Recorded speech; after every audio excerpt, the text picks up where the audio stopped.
So I'm reading from the Greater and Lesser Keys of Solomon the King, and I'm going to be talking about the first. So in this book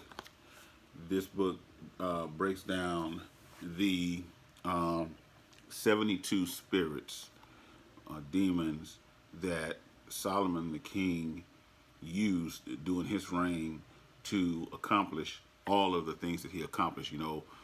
The Bible says that King Solomon was the wisest man alive or in history or the richest man. Um, the reason why he gets so much attention is because in the real books, not the Bible, but the real books from which the Bible stems, Solomon was a master magician and occultist, and he was able to call spirits and demons and use them to accomplish everything that he did. This book describes these demons and what they do in detail, and in one part it does that, and then in the other part, it shows their sigils and how to um, draw them as far as the color and the symbols specifically, and the words used to call these demons and spirits. So I'm going to read through these over time, all of these 72 demons and spirits, and give you an idea of what these spirits are about. I was going to read some descriptions in the front of the book, but I'm just going to skip past that for right now. And if you're interested, I might read it, but it's not that important right now. Anyway, the first spirit or demon that is mentioned is Baal. Baal. The first principal spirit is a king ruling in the east, called Baal. He maketh thee to go invisible. He ruleth over 66 legions of infernal spirits.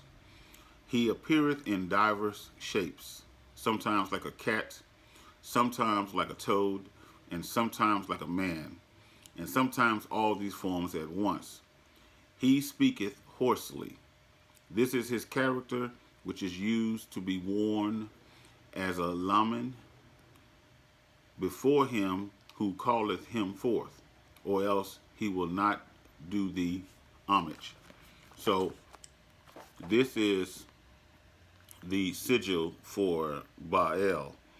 And if you look close at the sigil, his name is around the outer or the inner circle, borders or whatever. And so this describes what he does and how many legions of spirits is under his command. And the spirit and the demons are classified in ranks. And so some demons have more higher commands than others and do different things. The second spirit, demon, the second spirit is a duke called Agrius or Agraris. He is under the power of the east and comes up in the form of an old fair man, riding upon a crocodile, carrying a goshawk upon his fist, and yet mild in appearance. He maketh them to run that stand still. He bringeth back runaways. He teaches all languages or tongues presently. He hath power also to destroy dignitaries, both spiritual and temporal, and causes earthquakes. He was of the order of virtues. he hath under his government 31 legions of spirits, and this is his seal or character, which thou shalt wear as a layman, a laman, before thee. So you see, he is at the bottom right here, and his name is around the border area. So all of these spirits and demons, you have their name, and then you have their sigil in the circle.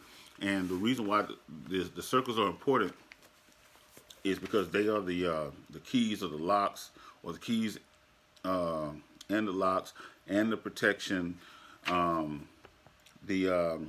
you bind them, how you keep them from moving outside of that where you want them to be, and or to keep yourself protected. Because remember, a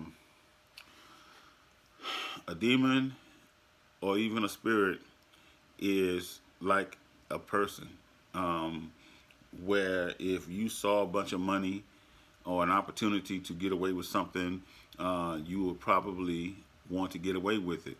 Or if you saw an opportunity to take advantage of something that is once in a lifetime or rare, you would probably try to get the best out of that opportunity as you can. And so a spirit would do the same thing. A demon especially would do the same thing, where you are the human and the spirit is superhuman. And so the demon has the advantage and will take advantage if you allow it. So I'll read two more. Vassago, Vassago. The third spirit is a mighty prince, being of the same nature as Agares. He is called Vassago. This spirit is of a good nature, and his office is to declare things past and to come, and to discover all things hid and lost. And he governeth 26 legions of spirits, and this is his seal. So we'll move on to the fourth one. Sami Gina, or Gam. The fourth spirit is Sami Gina, a great marquis. He appeareth in the form of a little horse or ass, and then into human shape doth he change it himself at the request of the master. He speaketh with a hoarse voice. He ruleth over 30 legions of inferiors. He teacheth all liberal sciences, and giveth account of dead souls that died in sin. And his seal is this, which is to be worn before the magician when he is invocator, etc. I'm going to just finish this page up. Marbus is the fifth spirit. He is the great president, and appeareth at first in the form of a great lion, but afterwards, at the request of the master, he putteth on human shape. He appeareth truly of things, he answereth truly of things hidden and secret. He causes diseases and cures them. Again, he gives great wisdom and knowledge in mechanical arts, and can change men into other shapes. He governeth 36 legions of spirits, and his seal is this, which is to be worn as aforesaid. So these, it's going to go through, this book is going to go through the 72 spirits and their basic character descriptions or whatever, and then it's going to go into how to draw these rings and pentagrams and whatnot, and then it's going to describe how to conjure these particular spirits and demons. So this is a good book, but a dangerous book.